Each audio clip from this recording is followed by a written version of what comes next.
Well, I hadn't been living my life. I'd been thinking about taking my life. So I didn't like the answer to that. And a car starts going sideways off the side of the road, smashes in this little retainer wall. It was like these bricks and this rocks that they use for irrigation ditch for a nearby sugarcane field. Hit that, pops the car up in the air. I smack my head on the side of the door, and I started seeing all these images and like these scenes of life. Of your life? Of my life. Yeah, and it wasn't, what's the fancy word?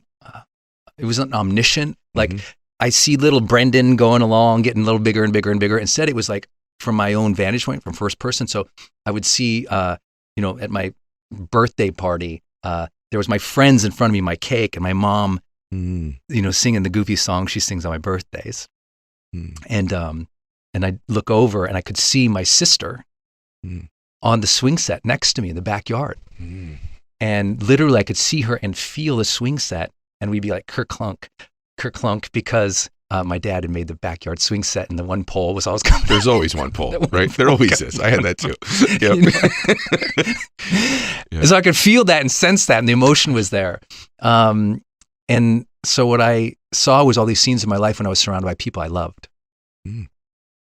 And those scenes that you see make you wonder, did I love? Did I really love and connect with people? Because you do wonder who's going to miss you and who you're going to miss. I know it sounds funny to tell on the story of that, but if you've ever been in an accident, this is all happening in slow motion. Right? This felt so real and so slow motion. Well, the car hits the ground, rolls several times. I'm not completely out. When I come to, my friend who's driving is screaming, "Get out of the car, get out of the car, get out of the car." And I look over and he's got this huge chunk of his head open. Just like blood all over. His eyes are wild like an animal. "Get out, get out, get out, get out, Brendan." So he gets out. I don't know if the car's on fire. I don't know what's going on. I try to get out, but the car is smashed on top of me. So all I got is the kind of parts of the windshield in front of me, this little opening. So I smash through that, and I stand up on the hood of this car, and it's the first time I kind of look down at my body, and there's just blood everywhere. He's screaming something at the side of the car, and I'm just, I'm in that shock moment and that terror moment. I look down, and I see the blood going off of my toes onto the hood of this car, and I'm terrified. I'm just terrified. I think I'm going to die. And I see the blood going off the hood of the car, and I can't even hear him anymore. I'm just in this weird space. And I look down and I see this reflection in the blood going off the hood of the car, and it makes me look up. And there's this bright, big, beautiful moon that night. And it was magic. From this moment of fear to looking up and connecting, and for me it was connecting to God. It was just this moment where I felt peace. I felt like I was going to be okay. I felt like I knew I was going to be okay. I later on called it life's golden ticket, because I felt like the big guy upstairs, saw this kid wondering if he lived and loved and mattered. Because when I looked down at all that blood, I just thought, did I even matter? If this is it. And I felt like the big guy was like, hey, you're still alive. You can still love. You can still matter. But now, kid, now the clock is ticking. And that was it. That was like, whoa, wow. This is a second chance. I got to change. Sometimes some people to change, they need a smack in the head. That was me. I need to smack in the head. I don't want to ruin the story, but I lived. Kevin, my friend, he lived. It was a terrifying experience for both of us. We got out of the country. We ended up getting back home. But when I got back home, everything was different, because now I knew life. I got it. That at the end of our lives, we're going to ask, did I live? Did I love? And did I matter? And maybe some people ask other questions. You still might ask, was I a good father? Was I a good servant? Was I a good leader? Was a good son? Was I, you can ask all these other questions. I kind of feel like that fits under those categories, though. That fit under love as a good father, right? Yeah. I think you sum it up with those three pretty well, brother. Yeah.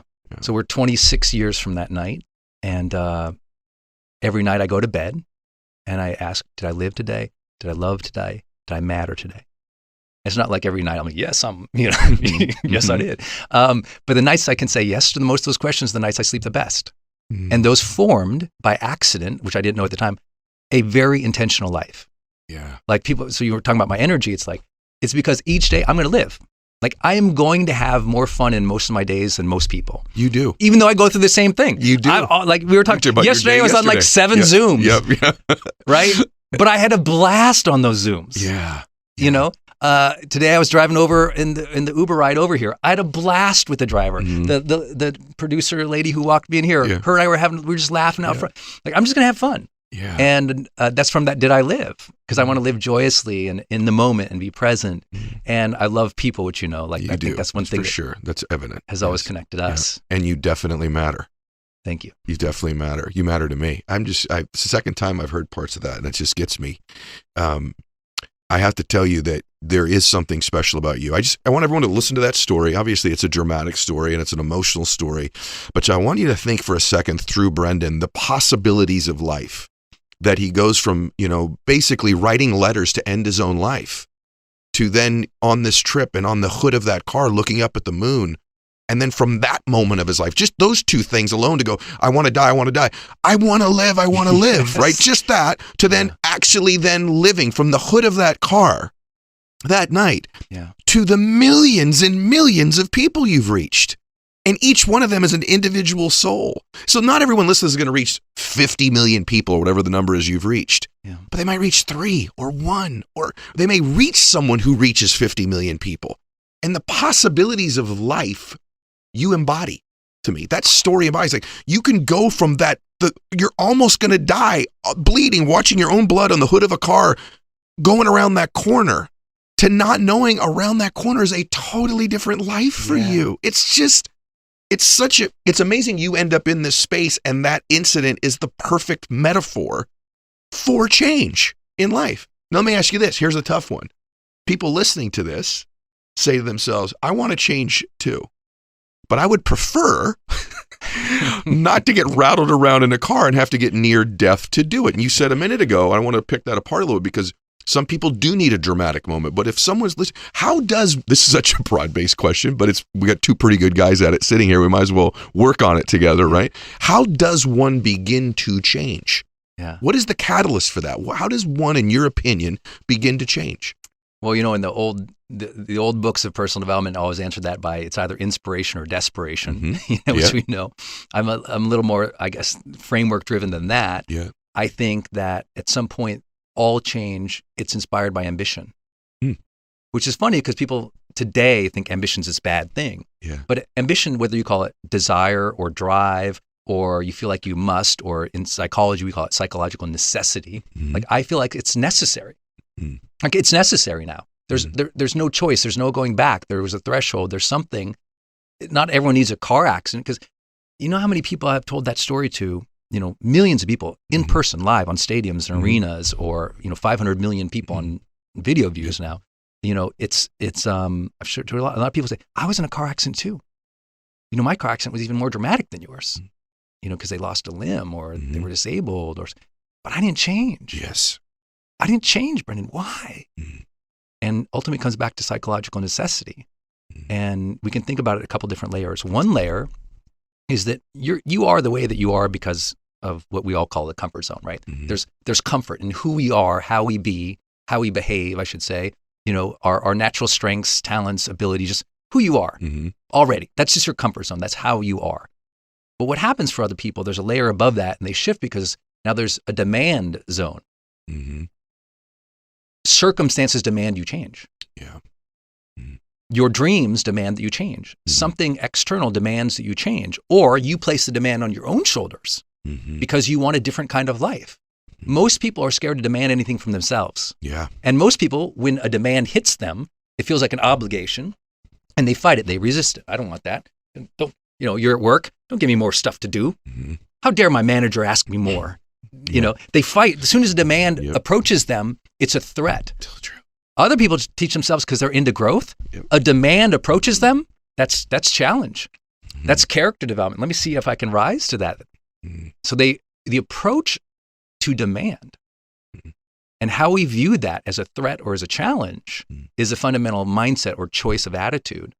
And then above that, there's another layer, which is why don't people change? which oh my gosh, every episode you do, I feel like there's a masterclass on that. And that's what we call the esteem zone. Okay. Esteem zone. A lot of people have, comforts and abilities. They could be remarkable. They have natural talents. Other people have lots of demands on top of them. They still don't change. Why? Esteem. Yeah. How they view themselves, value themselves, express themselves, relate themselves to the world. Mm-hmm. Even though they have so much opportunity or so many natural talents, because how many gifted people do we know who never potentialize that gift? So many. Because their esteem, their value of themselves, their view of themselves, their belief in their ability to figure things out is so low that it doesn't matter. You could give them the greatest challenges, resources, tools, support, but no one ever cared for them, and they never taught themselves to care for themselves. There you go. So how can they change? Yeah, care for themselves. Can I add to that? Yeah. I think about your story and I think of two things. I think of, number one, the meaning you took from it. It's not the events of our lives that define us. It's the meaning we take from the events. So you could have taken from that event, my gosh, thanks God, you have my girlfriend cheat on me that I went away to college with. Now I try to get a break and my car crashes and you almost kill me. I'm doomed. Right. I'm doomed. Well, I never thought about it that way. Of course it didn't. And that's why your life is what it is, Brendan. Many people would have taken that event and said, here we go again. I'm doomed. Bad things happen to me. Over and over again. Tragedy. My relationship crashes. Now my car crashes. Now my spirits crashed. You didn't do that. What happened was you took a meaning from it that it was a golden ticket. You even have a term for it, which is a beautiful term, which, by the way, has resonated with me. And the way you got that golden ticket, the way you took that meaning was the questions you asked yourself. So the quality of our life is oftentimes the quality of the questions you asked yourself standing there. Did I love? Did I live?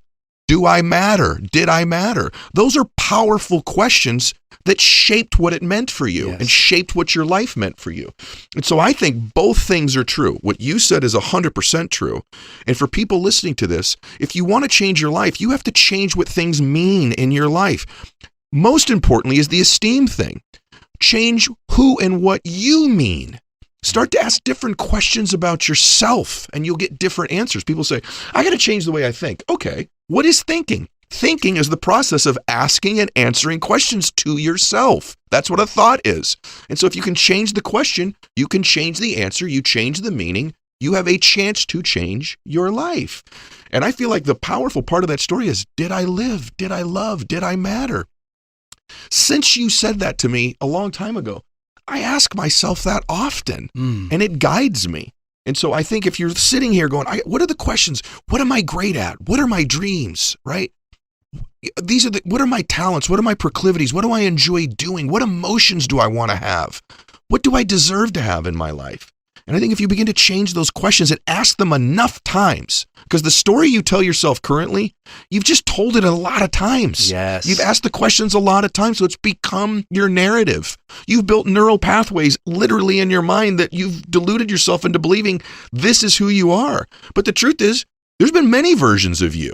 I'm looking at you. There was this version of you that was the in-love young college guy who wanted to be a landscaper. Yeah. Then he goes to college. Then he's the depressed you. Then he's the car accident you. Yeah. Then he's the live, love, matter you. Then you became this unbelievable speaker you. Then you became the personal development you and the coach you and then the coach to the coaches you. Yeah.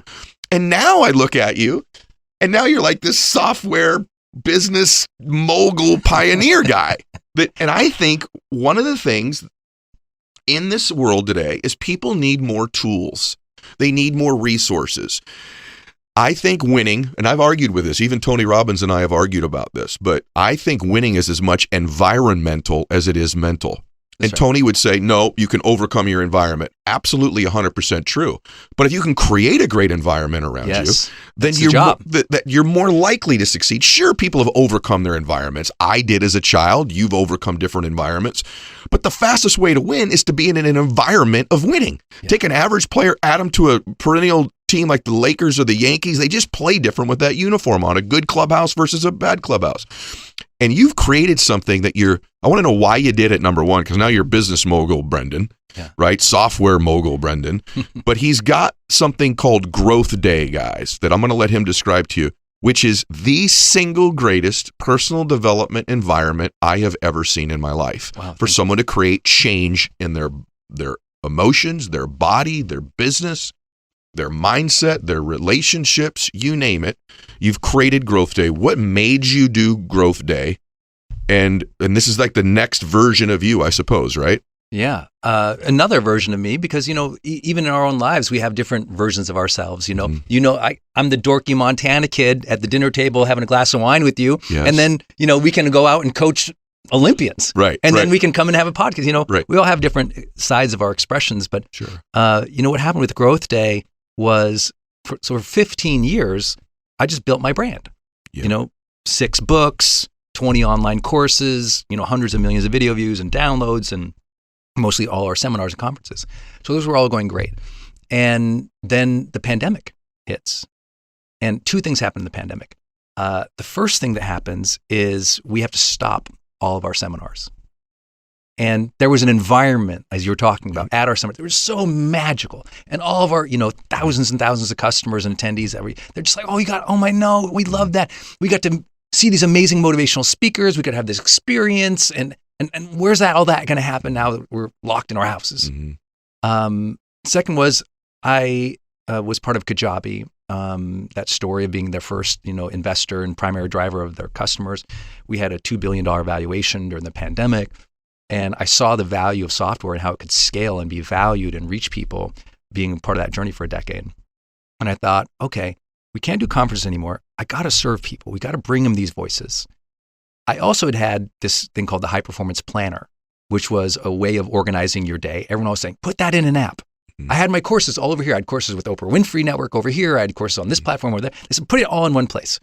I had this live broadcasting technology. Oh, couldn't we?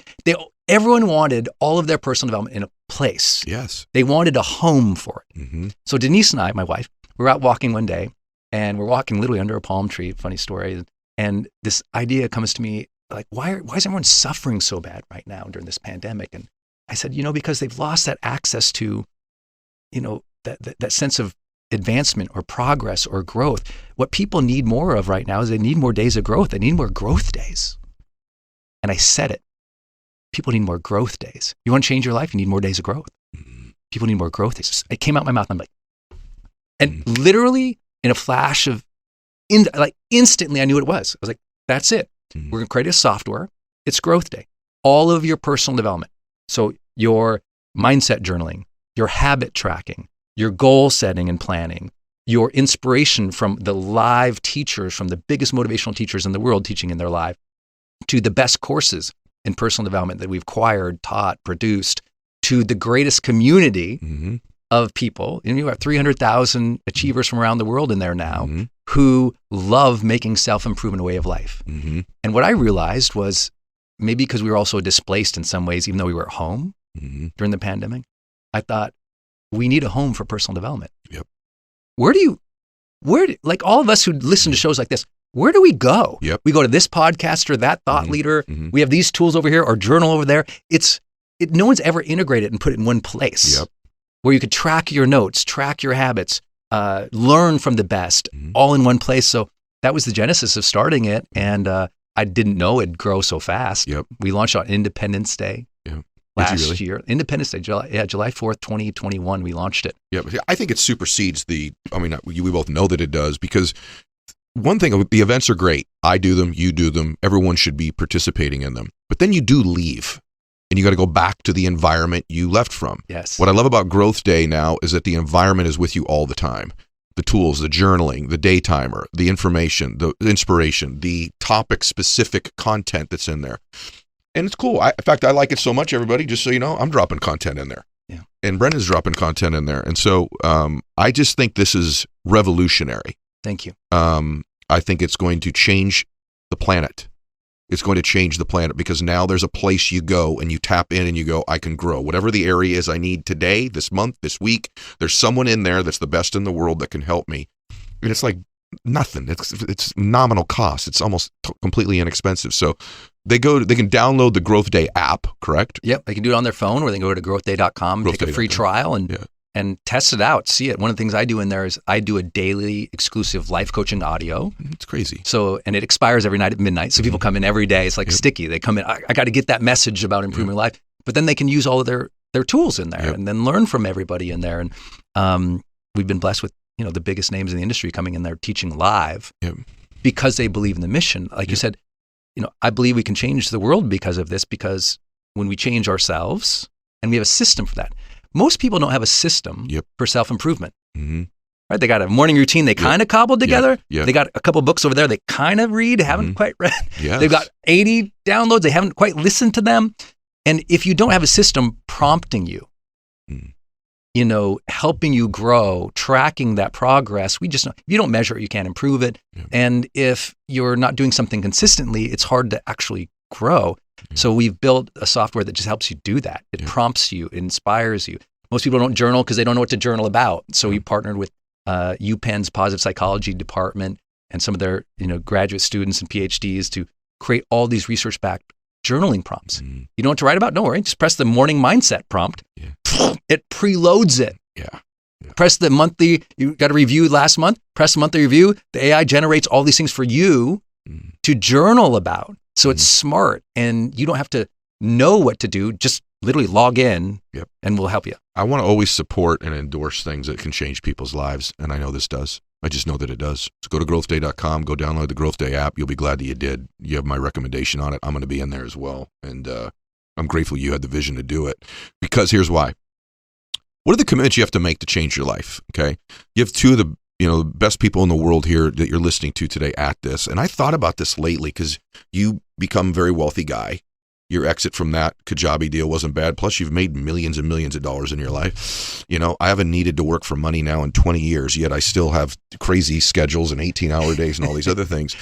And I think I figured out what it is that you and I have in common, and that is that I was never about a particular place for me to get, even though I dreamed of different places. So I had places I wanted to get. I wanted to save my first $100,000, and I wanted to make my first $1 million in a year, or make $1 million, or pay off a house free and clear, or retire my mom and dad. I had places I wanted to get to. Yes. But unlike most people, those were just like leading indicators that I was doing the right things. They weren't final destinations. Right. And I think too often in people's lives, these places they get, they're like, and then they cool it. And it was a final destination for them. And recently I was talking to a friend of mine, and I said, I think I know what it is. And I said, now I'm going to start talking about it more. And it's that I'm addicted, obsessed with the expansion of my being. With the growth of my being, of me as a man, of my emotions, of my capacity, of my memories, of my ability to contribute and support people, the amount of fun I can have, the expansion of me. Yes. And I love that word, expansion. Yeah. And I really feel like the commitment I would love for all of you to make that are driving right now or running on the treadmill, and by the way, you're kind of doing it a little bit already just by being here, right? Is that the rest of your life is the expansion of you. The expansion of you as a being, as a man or a woman. Don't you feel that way? That's got to be what your jam is. Why else are you sitting here? That's it. Right? Well, there's two things there, I would say. Okay. I'd add one little element to it. That first, that is the greatest of human desires after safety and sustenance is growth. Yep. And because you give someone everything else, but then you take away growth, they're miserable. Yeah. Right? Because look at what happened during the last couple of years when it wasn't expansion, it was constriction. Yes. Stay in the house. Yeah. Don't go out. Be scared. Constriction doesn't feel good. That's why the mental health, dilemma went, 10x in the last 2-3 years, because people were constricted. People want to grow and expand. And so that freedom is a primary human drive. Yes. That freedom to become more of who you really can be and do the things that bring us passion and joy and fulfillment. That expansion in that direction is necessary to the human spirit. So, and to me, that's coming back to my framework a little bit. That's the esteem zone. Yeah. But there's one other element, because the esteem zone, that's expanding our sense of being. That's growth. But there's one little thing above that. And that's why some people never change, is because we know some people, they expand their esteem, but they expand it only in the sense of ego or achievement. Contribution. And service. Yeah. Yep. Service.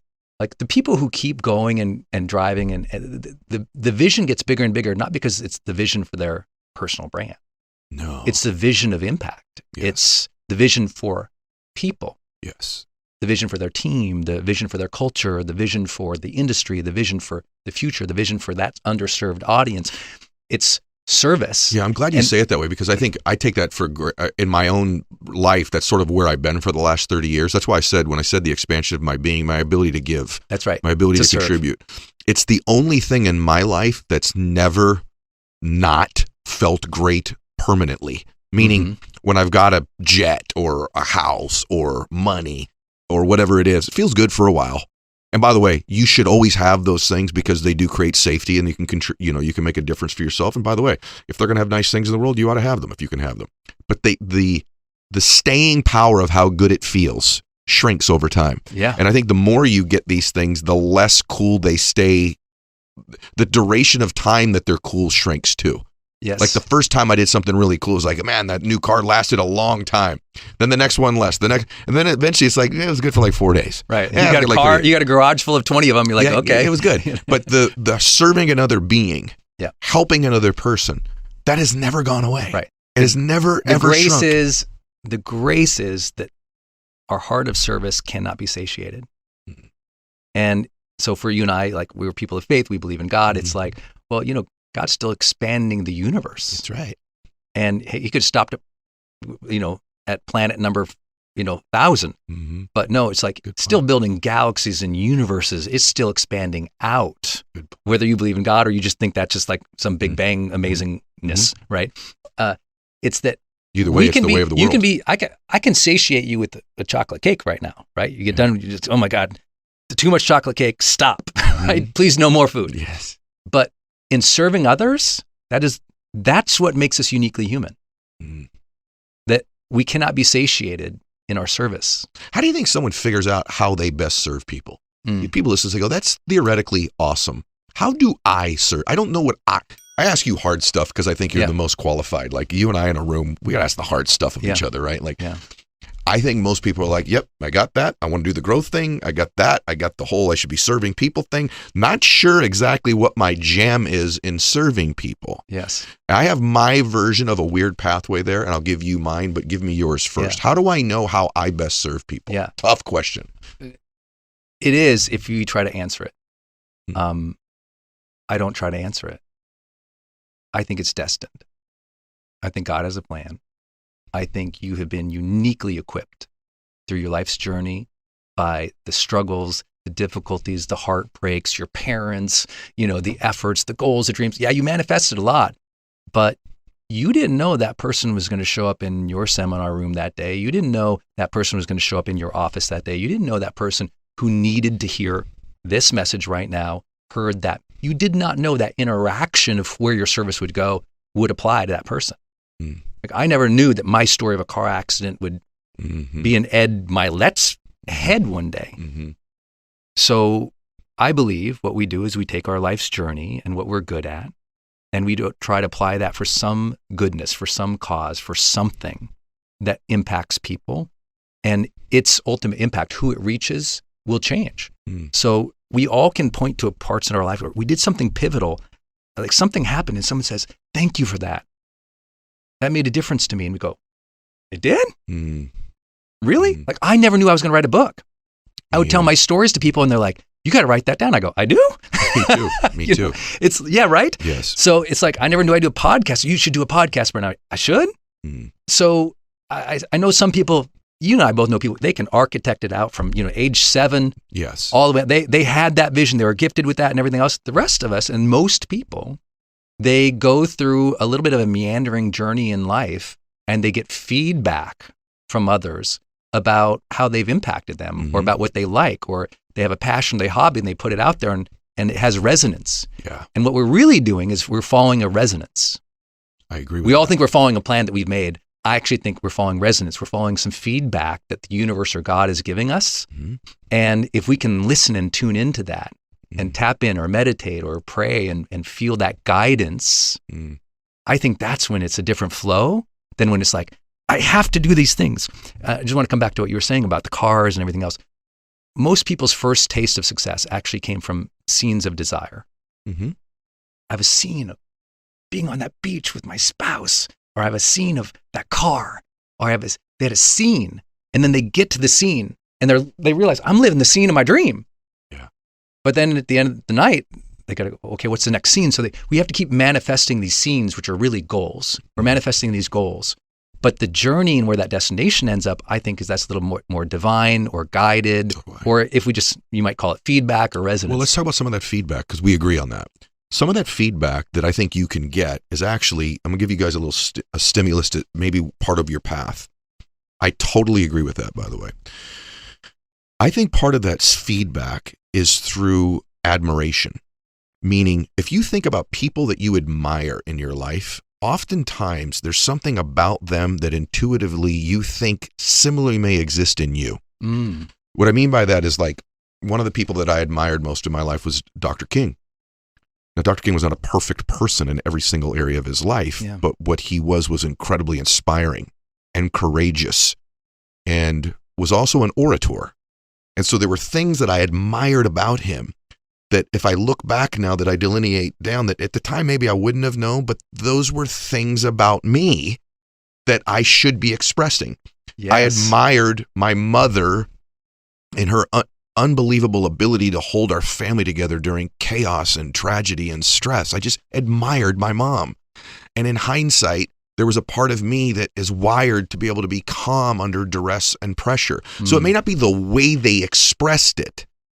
Some of you, I admire Beyonce. But what do you admire about her? Her vocal ability? Is it that? Is it maybe the way she holds herself and her confidence level? There are things about people we admire that are well-known or that are in our personal lives that may be leaving you some clues as to things that you see yourself in them. I know that sounds crazy, because you're like, no, I would never be like Dr. King. I would never be like my mom. Not so fast. Maybe they're the ultimate expression of things that exist within you, and maybe that's part of that feedback. Yes. Yeah, because, the standard answer in personal development is, do what you're passionate about. Right. But there's a ton of research out there saying people don't know what their passions are. Right. So, all the psychologists always say, well, follow your interests. What are you interested in? Mm-hmm.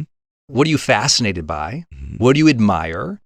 And keep researching, learning, following that, observing that, practicing that. Mm-hmm. And then that grows into a little bit more of a passion or a hobby or maybe even a career.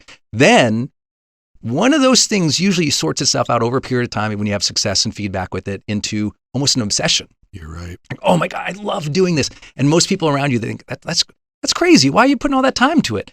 But and they think you're obsessed in a negative way, but you're actually in a healthy way, really focused and dedicated, and you have devotion to that thing. Yeah. And that's a great word. Devotion. Love that. Yeah. Yes. I have devotion to service. Yeah. You and I both, there's literally no earthly reason we have to do what we're doing right now. Right. This is devotion to reaching people with positivity. Right. This is devotion to reaching people so that maybe they do live and love and matter or feel that a little bit more. So we have devotion to our work and that work in terms of mission or purpose or career. But you don't start with that when you're 15. Usually you follow these interests. One of those interests or fascinations or admirations turns into something, maybe a career or maybe some success. And that now turns into a little bit more passion and then a little bit more obsession. And then it's just who you are, man. Yes. And everyone's like, how'd you get there? And you're like, I don't really know. But that's how it always happens. It's so true. And by the way, it's normal to feel unqualified. I want to share this with everyone knows. I always tell people, I tell our audience all the time, stuff really going on with me.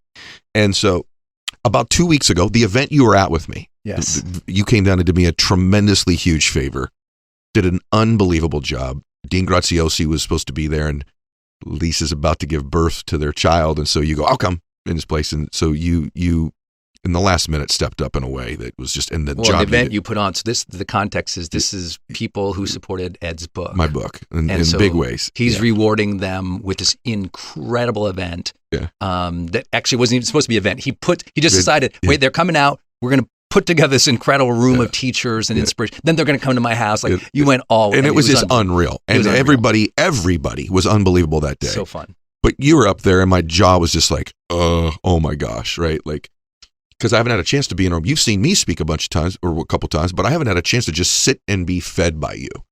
And I was just blown away. So anyway, while we were at that event, I get a call to come out of the room and I'm like, I'm at my event. And it's a very well-known person that's been on my show. And they go, no, you need to take my call right now. So I go out, and what it was is I was being invited to, he goes, someone asked me for your phone number, but I want to make sure I have permission to give it. And they want you to be on this particular board. And I'm like, I don't need another board. They're like, yeah, you do. And they start naming to me the other people on the board. And I'm like, whoa, okay. What's the hook here, right? Why would they want me? Immediately, even at my age, at my stage, why me? I'm not qualified. So anyway, the last few weeks I've gone through it. And then this morning I had the final call with them and I accepted the position. But at the end of the call, I said, can I now ask you guys a question? This is me. So this is normal, everybody. I go, why do you want me? How am I qualified to be doing this? And the truth of the matter is, I was qualifying myself all my life, what you just said. I was qualifying myself when my dad was drinking and he came home. I was qualifying myself when I was struggling as an entrepreneur. I was qualifying myself when I was coaching people. I was qualifying myself when I'd drive home at the end of a night and think about quitting and want to quit so badly. I was qualifying myself when I was reading books on the beach when everyone else was drinking beers that day at the beach. So you just need to know you are qualifying yourself by living your life. Yes. And to have this thing in you that says, I'm going to serve people. Who do I admire? What's the feedback I'm getting? And begin to just try more things. Begin to do more things. Now, let me ask you the next level question. Someone says, I kind of got all that. I kind of know where I'm going. I know what I want to do. I'm pretty damn focused. I got that obsession thing you're talking about. And you did high performance habits, which separates the really high performers from the ones that perform pretty well, right? And so someone says, I want to be the damn best at whatever I'm doing. I'm opening a chain of dry cleaners. I'm training horses. I'm going to be the greatest mother in the history of the world. Whatever the thing is, what separates, I know there's a whole book that's been written on this, but give us a few things that people may not think about that separates people. Go, I am focused. I am on my mission. What could separate me? What are some of the things that I must be doing to be the best? Yeah. First, always frame that as habits. It has to be habits. A lot of people think it's just mindset. I'm like, mindset is a habit of thought, right? So it's like, well, it's how you deal with people. That's a habit of interaction. Like, so always just like realize it's a habitual pattern or practice that you're doing. But what separates people is not the habits that everyone wants to talk about in the popular literature or books. It's like, these small habits or atomic habits or automatic habits or, unconscious habits. Those are valuable. Those are very important. But high performance requires deliberate habits. A deliberate habit means you kind of have to force yourself to do it. It's not easy. It's not automatic. It's not tiny. It's like, it's like it's that going the extra mile thing. It's never going to be easy. You're never going to condition it to be automatic. It's like, no, it's the tough work of life to go to another level. You want to be at the top. It's really friggin' hard. It's hard. You have to accept that. And so what we did is we studied, we said, what is that difference maker? We spent $1 million on research. Gosh, like the largest research study that's ever been done on high performers worldwide, 90 countries, 90 different countries that we surveyed the highest performers. These tend to be not the top 15%, they tend to be the top 5%. And the difference between the top 15 and the top 5% is this. It kind of falls in the definition of high performance. High performance means succeeding over the long term in any industry or endeavor or whatever, while still maintaining positive well-being and relationships. I want to hear about this. What high performers have answered is, how do you succeed over the long term without wrecking your health, your mindset, your positivity, and your relationships? We know lots of successful people, but they ruined all their relationships. Yep. We know successful people, they ruined their health. They're not high performers. They wouldn't qualify. So what do? It's different practices. We call them high performance habits. So you mentioned these people, they already have clarity, developing clarity and constantly revisiting to become clear every day. What is my intention? What is my intention? What is my intention? That revisit of clarity is supremely important to them. Revisiting it. Yes. Not setting a goal on January 1st and forgetting it. It's literally consistency in intention. Like every day, you hear about high performers, they look at their goals. Every day you set your intention. When I work with Oprah, she taught me every meeting you have with Oprah, she starts with, what's our intention of this meeting? Every meeting, because that's seeking clarity. So high performers just seek clarity more often. Second habit is generating energy. They generate the energy they want to experience in life and they want other people to experience. Wow. They're not waiting for joy. They're not waiting for happiness. They're not waiting for positivity. They generate it. They are so much more conscientiously designing the energy around them.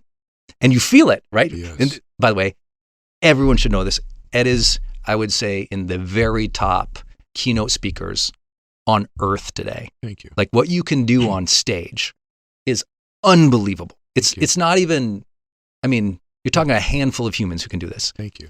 And what you do is you generate and move the energy of the room way more consciously than the average speaker. The average speaker is kind of insecure a little bit. Doesn't mean you don't have insecurity or doubts up there. What it means is he's moving the room. Like he's taking them on a wild ride.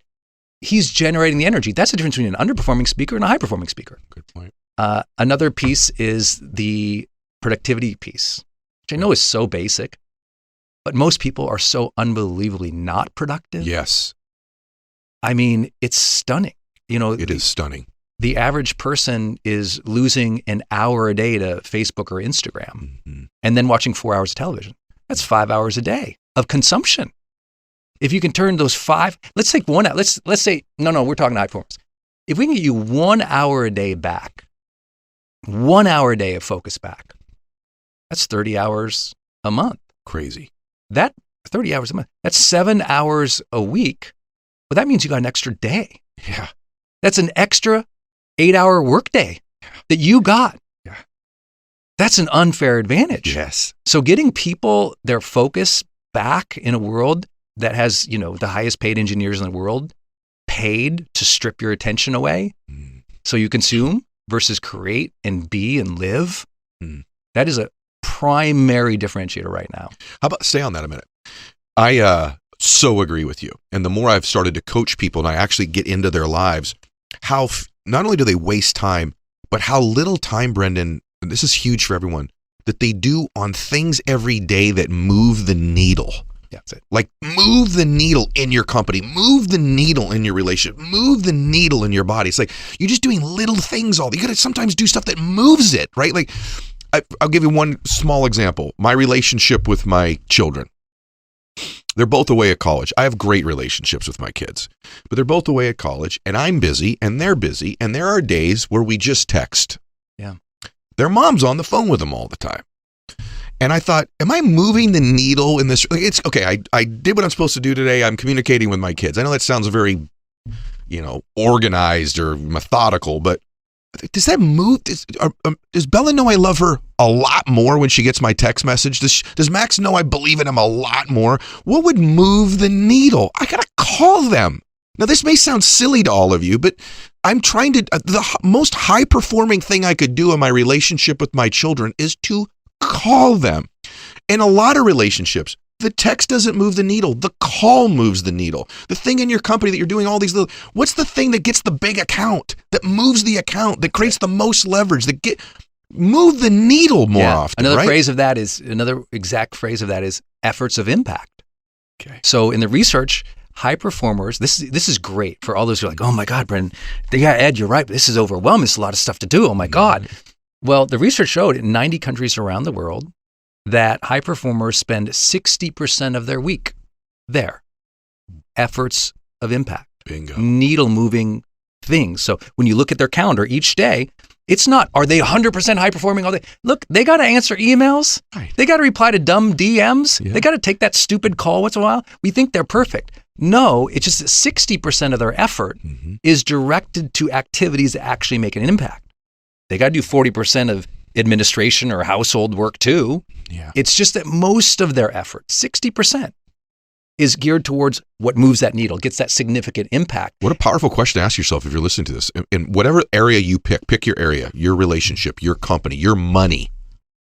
How much of your time is efforts of impact, moving the needle stuff? And if you just tweaked that by 11%, 16%, Tiny. How much different would your life be 3 years from now? 1 year from now? This is why you listen to the show, everybody. It's like, I got something there. I'm not moving the needle often enough. Your habits aren't efforts of impact. Your habits are like, I checked the box. I did the text. I did the email. I made the call. I made my contacts. I drank so my protein. easy. I had the water. You did the stuff, but how much of it moved it, right? Yeah, it's so easy. So it's like start with what I said first about that hour a day of distraction. And I always tell people, if I could get you 3 more months of advancement this year, would that make a difference? They go, oh my God, yeah, 3 more months. I go, great, that's an hour a day. Gosh. 1 hour a day, 7 hours a week. right? Over the course of the month, that's 30 hours. That's basically a whole work week, really. And then apply that by 12 months. It's like, we just got you 12 work weeks back. That's so good. For 1 hour a day. So we're not asking for a lot. And then the joy is, I thought it was the 80-20 Pareto principle. It's like, like 80% of the time I got to be, I be Superman 80%. Now you don't even be Superman 80%. Try 60. It's so good. It's nice. That's what the data shows. The data shows it's a 60-40. I was like, oh, that's a relief, because I was wondering, all these other people, because you think all these successful people, they've got a million assistants running around doing everything. And you're right. I tell my kids all the time, I've been telling them since they were little. I said, when you grow up a little bit, you're going to find out. Everyone says winning is hard. Okay, I get all that. But I'll tell my kids all the time, even once you get into college, you're going to figure out you're not competing against that many people. You're really only in life competing against yourself, but you know what I mean when I say that. Right. And now that they're there, and they're like, Dad, you're right. Like, some kids don't even go to class every day. Some kids don't study at all someday. I'm like, you're going to figure it out that it's a very small group of people that do things in their life that are efforts of impact on a very regular basis. Life, if you want to change your life right now, it is really possible. You could really do it. Really possible. You really could do it. Is there anything else you want to add to it? Because I feel like I interrupted you on that. Is there any other area of high performance people? I know there's a bunch, but give us one more. Practices of self-awareness. This is why everyone loves Growth Day. And I didn't know, I knew it would be powerful. I didn't know it would be this powerful at all. We want to make the world's #1 mindset journal. So that's in Growth Day. We want to make the world's #1 habit tracker. So you can track your high performance habits and other well-being and achievement habits in the app. And then it gives you recommendations. We built in the goal setting tool with reminders. So you can remind yourself and push notifications to yourself to meditate, to work out, to flirt with your wife, all this stuff. And those were just coming from the research, and also high performers just telling us what they do. They journal, they meditate, they pray, they think. They're doing more practices of self-awareness. Very good. To figure out themselves. Like a lot of people go to the gym, but a high performer go to the gym and you say, what are you thinking about at the gym? Man, I'm thinking about my goals. Man, I'm thinking about that deal. Man, I'm thinking about that date night with my wife this Friday. Oh, yeah. Right. They're in a different, they're using their time. Some people hate driving. They hate a car trip. Other people, they're like, oh man, that's my lab.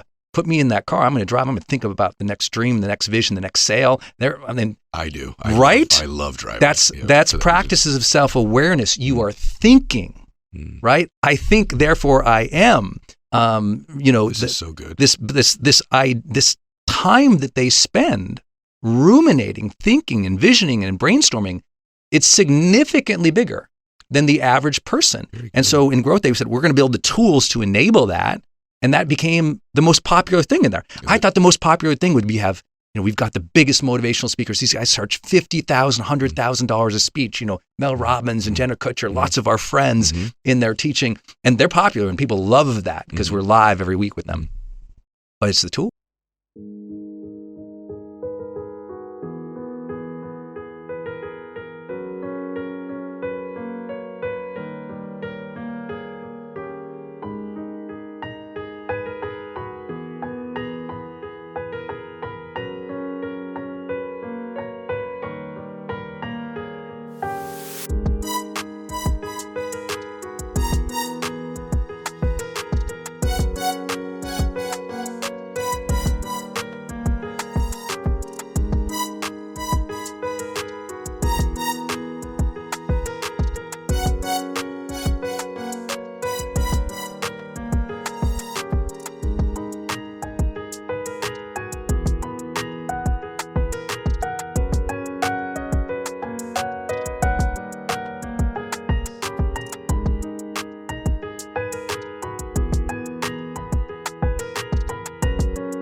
People love to think about their life, and they love to track it, and they love to look how to improve it. And that's the high performance edge. The ultimate performance edge isn't talent, right? It's how much does that person think about improving that thing? It's the practices of growth, right? The great Olympians who you worked with and I've worked with, the people who are, the highest level CEOs. And they're thinking. You're right. They're thinking, and they're thinking about growth. They're thinking about success. They're thinking about impact instead of thinking about what you wear at that dinner last night? Did you see her on that internet? Did you see what he does? Do you hear what they're doing? Oh, those people over there, and the left and the right. There's a difference. Are you thinking growth, or are you thinking gossip? We just changed your life. My gosh, brother, this is so good. You know, it's funny. It's the absence of things in your life you're unaware of, but like you just described me, I don't ever spend any time on that stuff. I mean, literally less than 1/1,000,000th of 1% of the time. Me too. And I'm addicted. I have an addiction to thinking about growth. I have an addiction to thinking about that next scene, that next emotion, that next thing I literally am addicted to it. I actually love shutting the car door alone. So I'm like, all right, here we go, brother. It's your lab. I love that. I love working out for that reason. I love taking a walk on the beach for that reason. I love it. I actually love the end of my day. I love getting into bed at the end of the day and just reflecting on the day and then dreaming about the next day. Like, I love that stuff, right? I don't always love waking up because you're in a different brainwave state at that time. But I love when I go to bed at night and dreaming, and you're right on the money, man, with that stuff. Okay. And you have practices that force you to do that, right? Yes. You go to the gym and you're thinking about those things. Some people pray or they meditate or they journal. Yep. And that's where you have to put yourself in that place to open the gate, or to what I always say, to be able to receive. Yes. Like if you're filling your brain with a bunch of stuff that you're downloading from social media, then who can't download into you? Gosh, it's so God good, can't get in. Right? You block the antenna with a bunch of gossip and a bunch of garbage. Yeah. You got to stay in an open state. Where are you in an open state? You're in open.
State in a seminar, in a conference. You're in open state when you're driving. You're in open state in the shower. You're open state in bed. You're open state at the gym.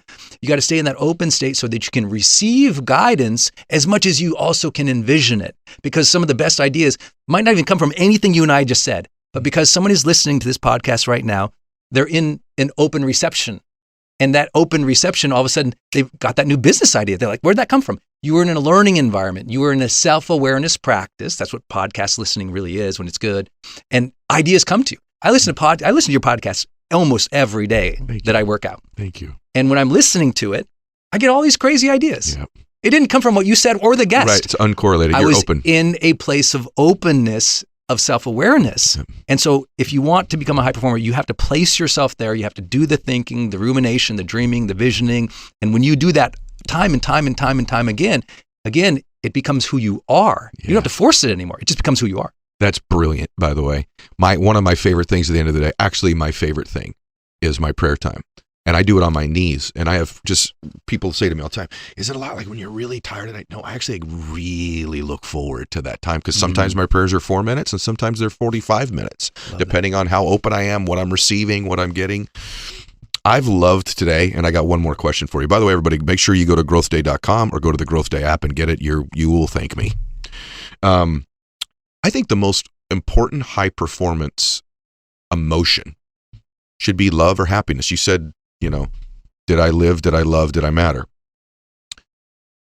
Why? I've always wanted to ask you this, and I wanted to wait for today. We were at that dinner the other night. I almost asked the table this question. We had a great dinner with you, Ben Newman, John Gordon, Erwin McManus, Jamie Kern-Lima,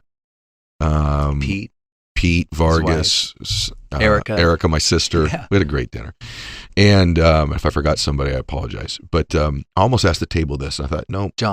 John Gordon. I think I said John, okay. But absolutely John was there, and Catherine, his wife. Why aren't more people happy? Mm. And I know this is the end of the show, and my prayer is that everybody stayed to the end. But I'm just curious. I know this is a crazy question, but one of the speakers that night asked a question. I don't know what to talk about tomorrow. And I said, just remember this. Most people are coming to this event in some form of pain.